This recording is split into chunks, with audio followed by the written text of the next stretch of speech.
Today's topic, to protect games or just serve them. Welcome to TABLEscraps, short discussions about board, card, and tabletop gaming, submitted by the viewing audience and discussed with the viewing audience. Hey everyone, and welcome back to another episode of TABLEscraps, the live streaming show right here on Pair of Dice Paradise, where we discuss a topic about card and board games with the live streaming YouTube chat that was submitted by the live streaming YouTube chat. And today's episode is no exception because we have a subject brought to us by Murat Onart on the BGG forum. And he asks, "Hi Chaz, I would like to suggest the following topic for one of the TABLEscraps upcoming shows. What is the right balance between overprotecting your components and just letting it go? I am always obsessively careful when it comes to protecting the parts and pieces constituting my board games. I still remember the sadness I felt when one of my friends accidentally spilled his glass of wine over my acquire cards. I've had to overcome this fear by buying duplicates of my favorite games." Very healthy, isn't it? So, thanks to your show, I have discovered recently that a plethora of component protecting gear has been produced to shield our components from our overexcited, clumsy friends. I just wonder, what is the right level of protection? Shouldn't we just let it go and simply enjoy our gaming experience? When I saw this question come up on the list, I got very, very excited to talk about it, and also a little nervous because I think it's a great question that all of us as board gamers struggle with at some level, at some point. And it's also, of course, like you mentioned, something I have had fun talking about in my component proponent video series. So I'm going to talk about this subject a little bit now.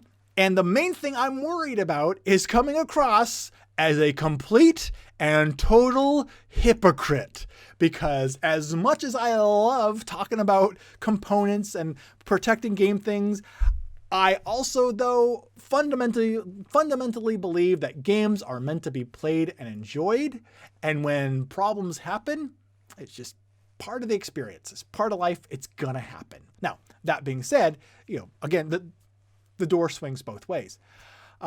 If the game is out of print or, a valuable version of something, a collector's edition or whatever, of course, that or any game that we have, it just makes sense to want to protect it, to take care of our possessions. And that's totally fair. I hope that as game players, I hope that we keep our priorities straight.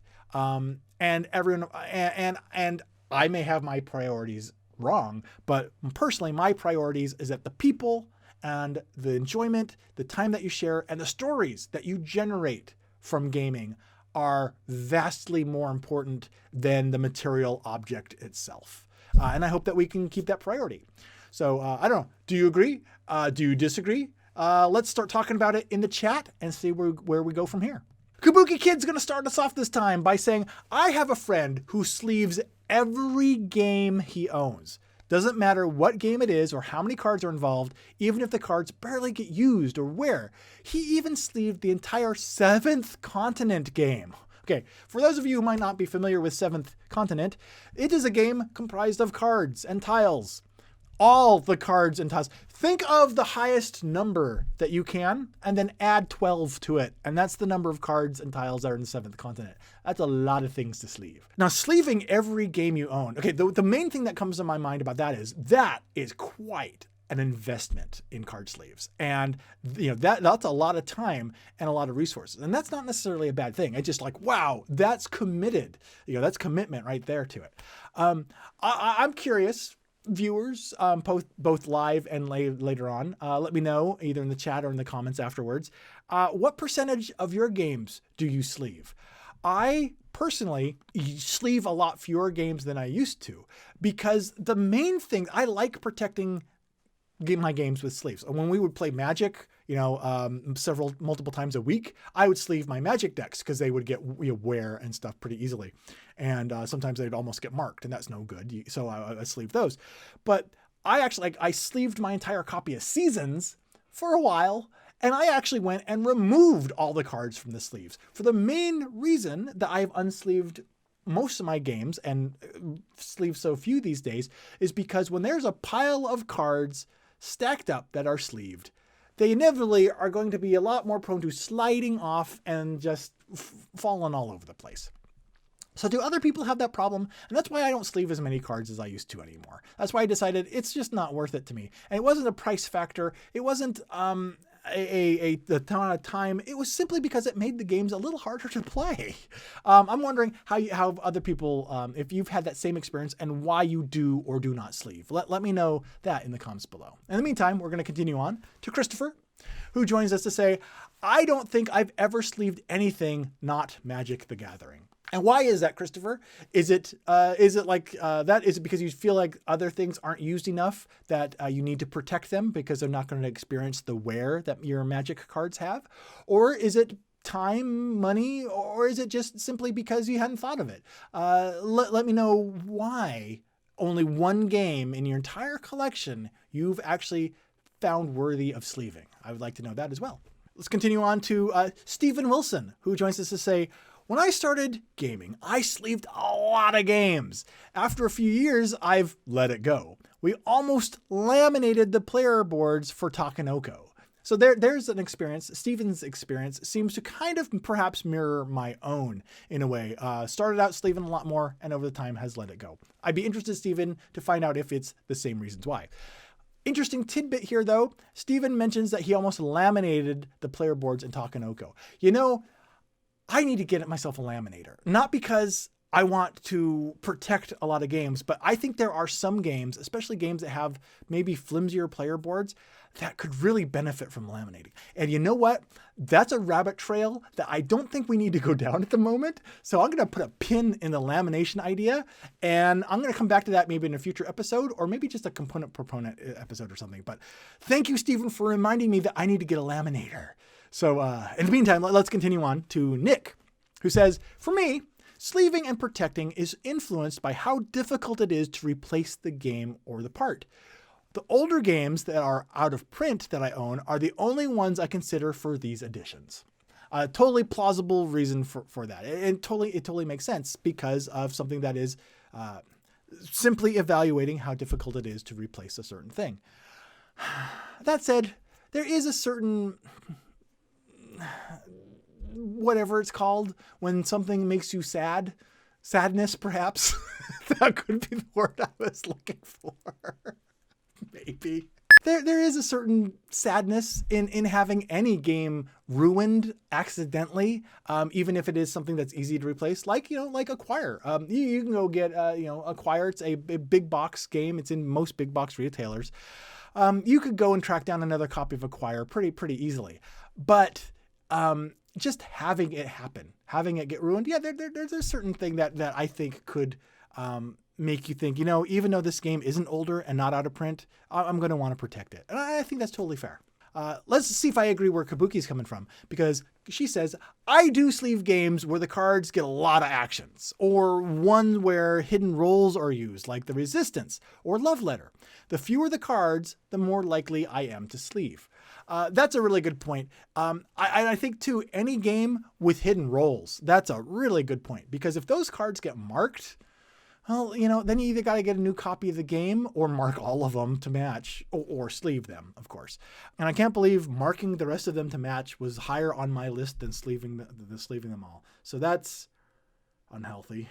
Regardless, I think that's a good point. The type of game, the mechanisms employed in the game, does that have an effect on what we sleeve and then what we protect? Perhaps it does. The next question, believe it or not, comes from our friend Patrick Doss, who says, it depends on how important the components are for the game. For example, if a game relies on hidden information, protecting the pieces and cards is important so that nothing becomes marked. Woo! There we go. Precog, Patrick, you were one step ahead of me because you must have typed that long before I responded to Kabuki Kid. But there, my friend, we are in simpatico. I also think it also proves, if I may be so bold, to say it proves that Kabuki Kid was not trying to trap me. So thank you, Kabuki, for having my back. Let's continue on, though, to Mike Jones, no really, who says, I decided to sleeve all my Eldritch Horror. Now I have to use a wind tunnel and a net to quote unquote shuffle the cards. Not surprisingly, it has issues hitting the table. Interesting. So protecting the game to prevent it from getting ruined by getting played has actually prevented the game from getting played. That is a paradox, isn't it? You mentioned Eldritch Horror, which I was thinking for a minute, Eldritch Horror, the card game, which isn't a game that exists because it's Arkham Horror, the card game, is the card game version of Arkham Horror. And that's why they named it that way. And that's why it's full of cards. You mentioned Eldritch Horror, which actually is a board game, has lots and lots and lots and lots of cards, but it's not the card game version of the game. That's the Arkham Horror one. So I was going to say, I wonder if that's just because it was a card game. But no, this was not a card game. This is a board game. And so even a game that's not entirely made out of cards can have this detrimental effect of not hitting the table as much because all of the sleeved cards and protected components are harder to manage. Is this a problem of our own devising as gamers? Are we making more work for ourselves and more challenges for ourselves trying to protect our games? Is this an issue that is unique only to the board gaming experience? Let me know what you think about that, because Mike Jones, you've really opened my eyes to a paradox that I hadn't thought of before. And dude, it's kind of freaking me out. So let's continue on to Steven to see if he can ease my fears. Steven says a friend did double sleeve his copy of Salmon Run as he wanted to bring it on a fishing/camping trip, which is a good idea. Otherwise, it's up to the user, I suppose. Well, that's interesting. We hadn't thought about temporarily protecting your components when you take them to different locations. Does anyone out there temporarily protect their cards instead of making it a permanent protection? Mike Jones, no really, also adds, I sleeved Legendary, but that has controls on the deck sizes and hits the table a lot more, almost every game night. Wow. I sleeved Legendary at first. It's one of the games that I have since unsleeved because the villain deck was this stack of cards and it would slide down the city spaces as we would try to move cards over.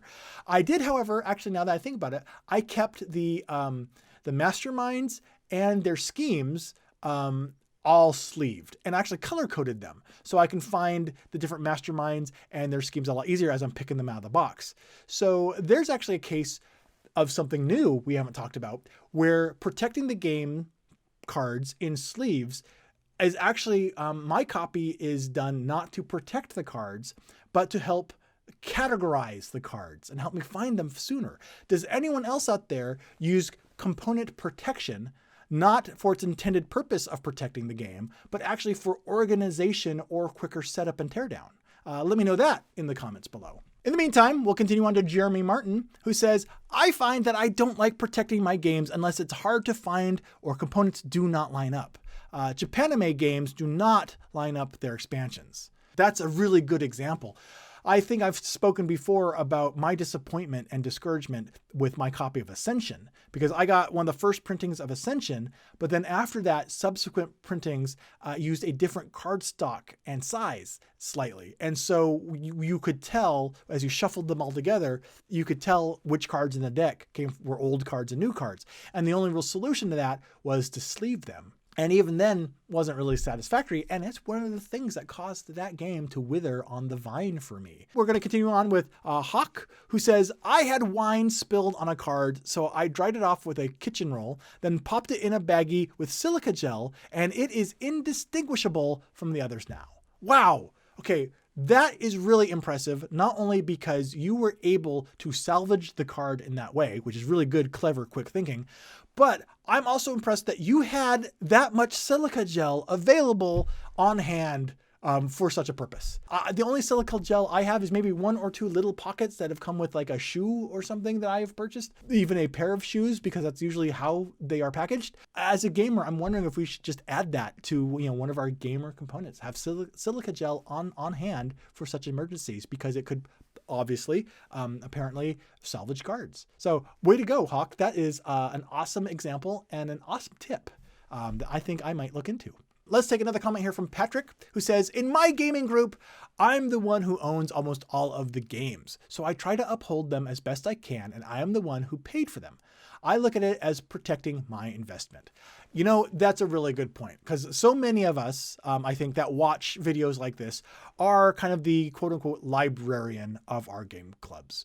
We are the ones that buy the most games and bring the most games and try to foster that environment. And as such, we almost become the library, and we need to protect our games because we try to have as many people as possible playing them, even when we are not involved in the game they're being played. So that's a really good point, Patrick. And I totally agree that that is something to consider when protecting games or not. Jay says, I don't sleeve or do any extra steps to protect components because I like the feel of the cards and the pieces, and it's lost when all you feel is plastic.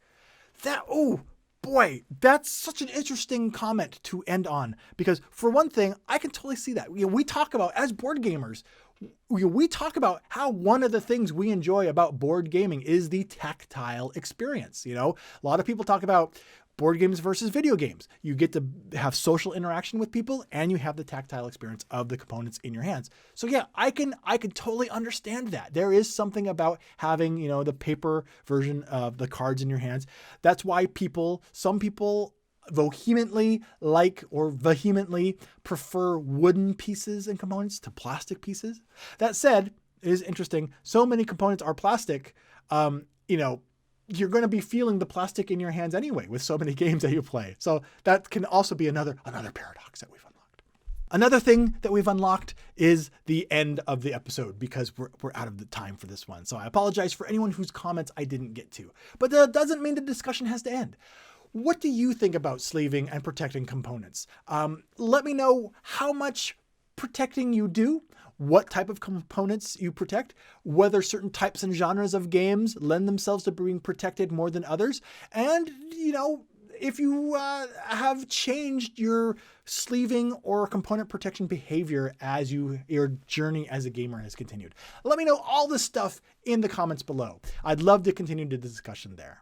Until next time, that's where we're going to have to discuss, because we're at the end of this episode of Table Scraps, which is made possible by viewers just like you who have been supporting Paradise's Pod Pledge fundraising campaign.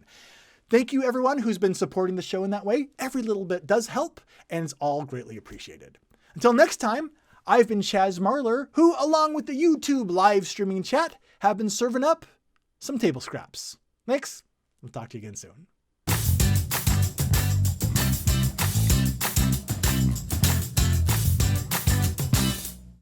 Today's topic: to protect games or just serve them. I'm going to get one more screenshot. Screenshots are really the funnest part of any video production. There's times that I'm making a video that doesn't require getting screenshots, and I just have to go sit in the yard for a while to calm down because it's so sad not to have them.